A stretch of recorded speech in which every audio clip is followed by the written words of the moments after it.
Hi, and a big hello from down under. There's a win to celebrate. Muller will be testifying and publicly. So hat off to Linda G. She has said all along she saw him testifying. I wasn't going to call it, so full marks to you, Linda. Today I'm going to be looking at Pete Buttigieg and what's happening in South Bend, Indiana. But as we all know, that's symptomatic of a much wider problem. And do not think, viewers, for 1 minute that Australia's history is any prettier.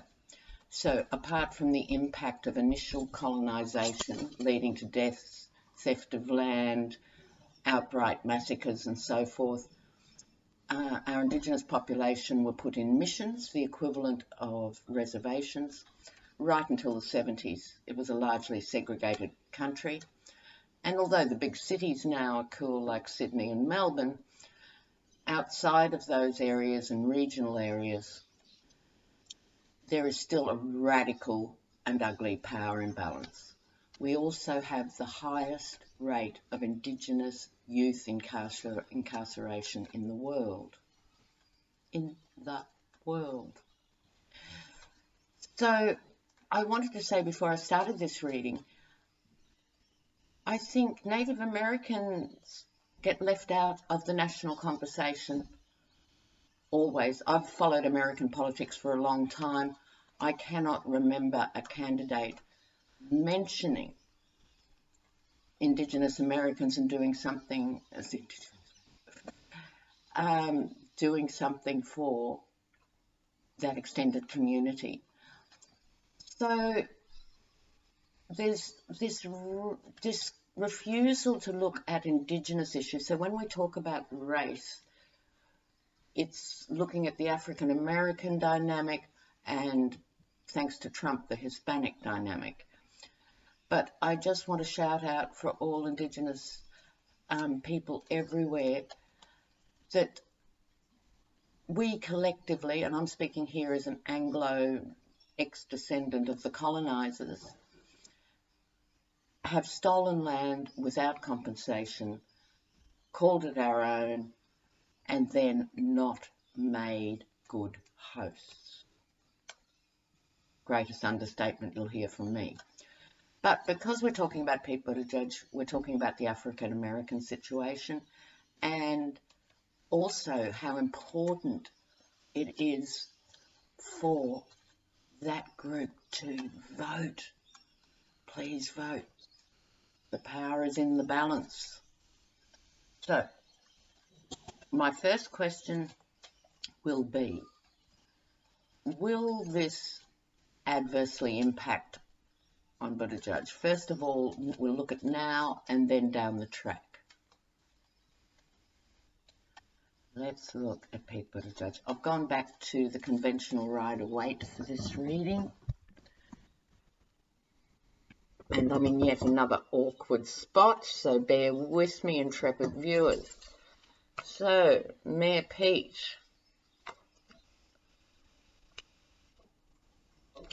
All right, what we have here, just my general impression of the layout before I get into the specifics, is this has now come firmly into his lap.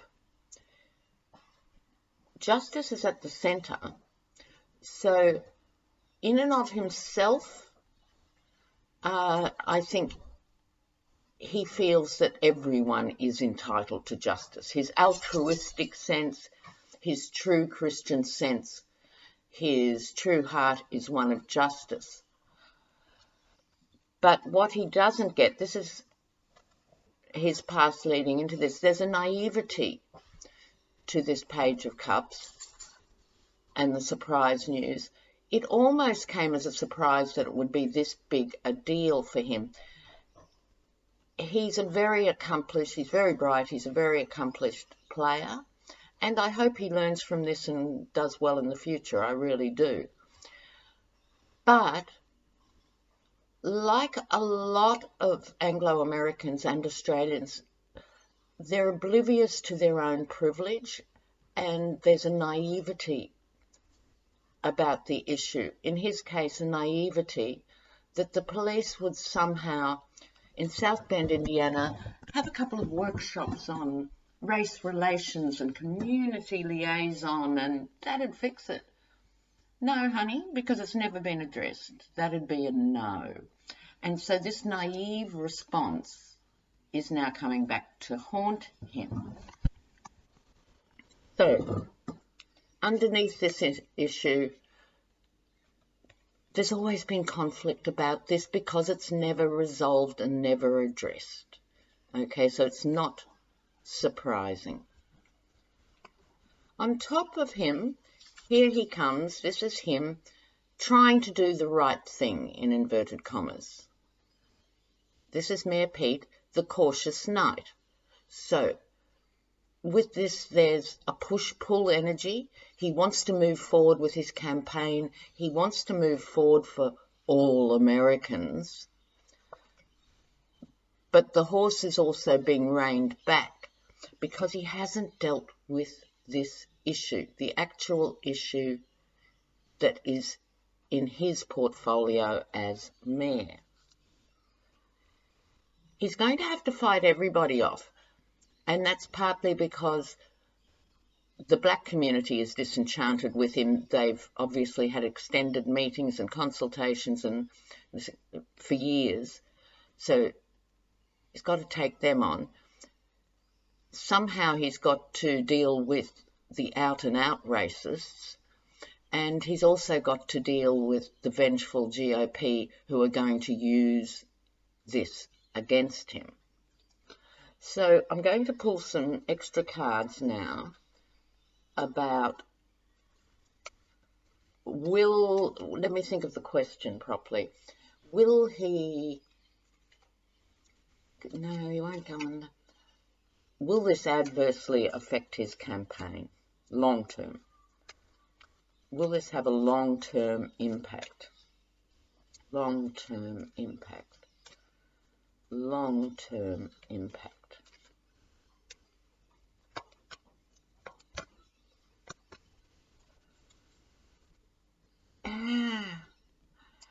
He gets the Emperor and the Empress. So the Emperor energy I read in this context, this could be Trump really going for him now, because as soon as he's got any ammunition, away he goes. You've got the Empress energy, which is softening that, which is trying to understand people, making sure all people are comfortable, wanting the best for most people. So the Emperor and the Empress sort of come with quite opposite energies in a way.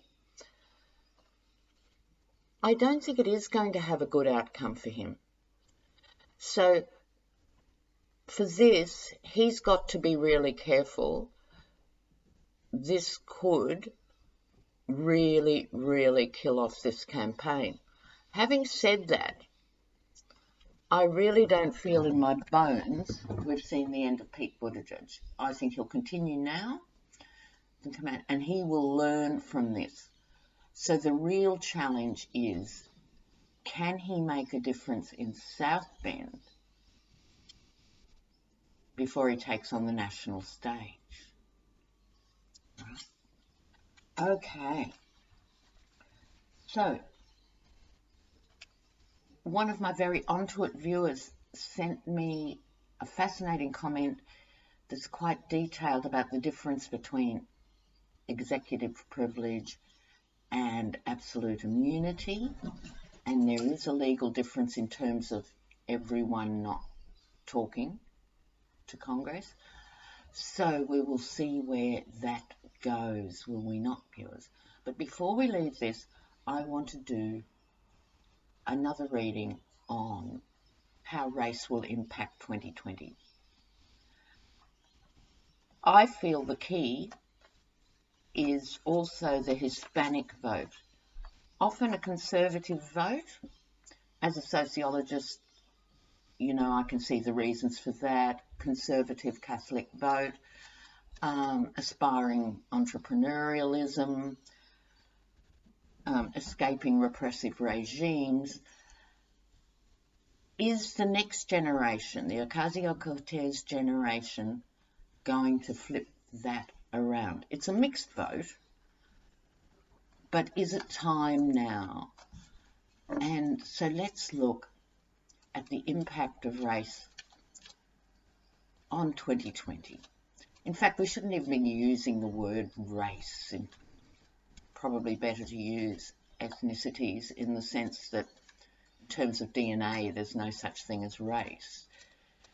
So we're talking about another thing, but for the sake of the conversation, I will call it race. Excuse me a moment. The pug is agitating to be on screen. This is your moment, Gossie. This is your moment. Say, hello, intrepid viewers. I'm an intrepid pug.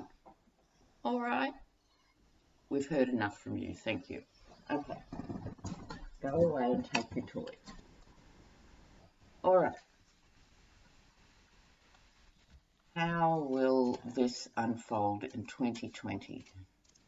Race issue. And I just want to talk a moment too about the Black Lives Matter movement, which is a response to what seems like this endless stream of police shooting of black men. And they so rarely get pulled up for it. How is shooting an unarmed man in the back not murder? Well, you have to have a uniform. So we need to deal with this issue here. New Zealand actually has very innovative approaches. You will remember the new Prime Minister of New Zealand, Jacinda Ardern, after the terrible shooting in Christchurch.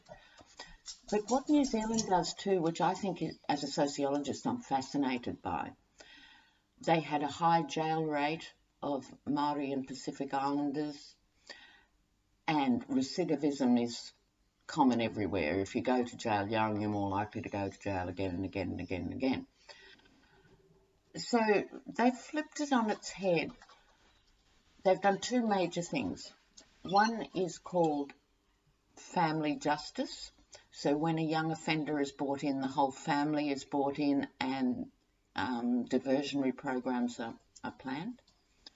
The second thing, which I think is really quite radical, is they've changed the guards' attitude to prisoners, and they've done that by a bonus system. So each guard is responsible and a mentor to 2 or 3 prisoners or whatever, and they get a bonus for every year that their men stay out of jail. And so this has actually changed the way guards relate to prisoners. And as we know, literacy is a big issue. People with poor literacy much higher representation in jails. So working with these programs is really important. And I often think, for the cost of what it costs to keep a prisoner in jail, if you put those into diversionary programs for youth in these communities, you wouldn't have so many in jail in the first place. All right. Focus, Lena.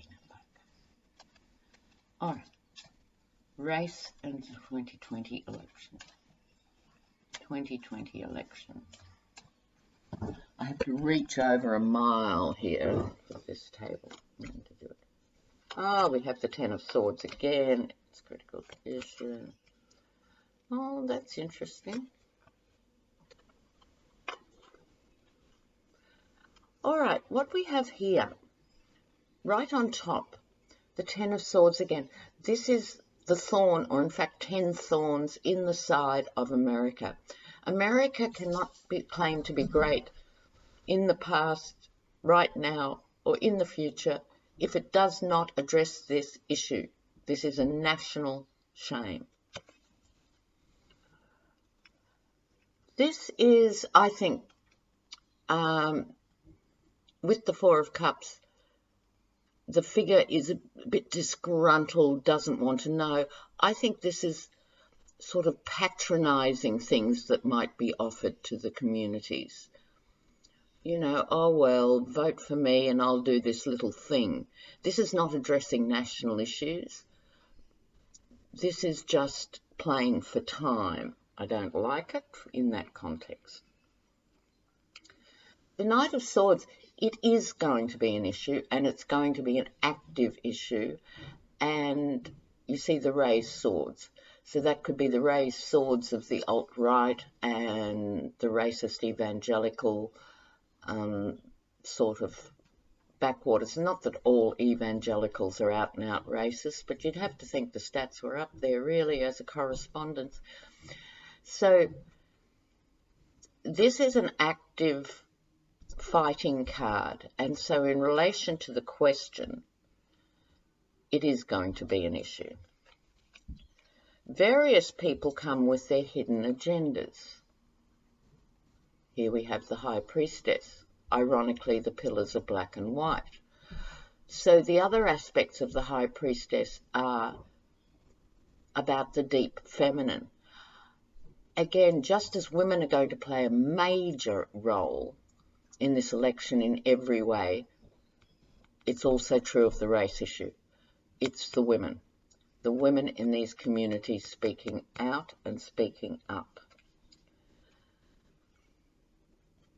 This is commerce and trade.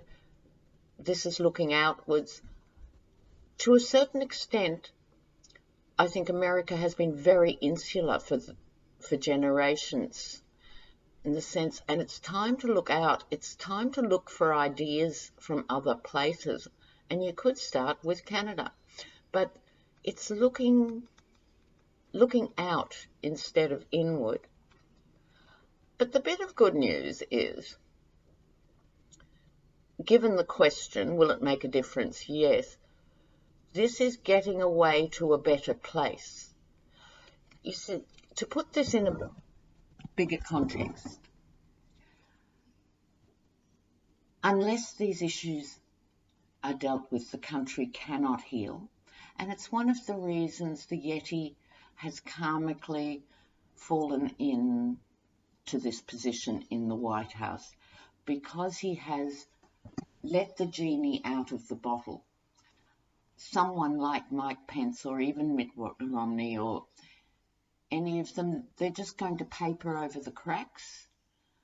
The Democrats have been progressive in the sense of food programs here and different programs there that are effective, but they haven't actually taken on the issue. Now, if you look at the distribution of blue states and red states, in the blue states you have higher education, people live in more diverse environments. If you go to school in one of those states, the chances are you're going to be surrounded by different ethnicities, and people tend to have a broader tolerance generally. So when you have these backwards sort of communities, it's very stark. In Australia to this day, when you go to country towns that had missions, there's still the black side of the river and the white side of the river. The locals still refer to it in that way.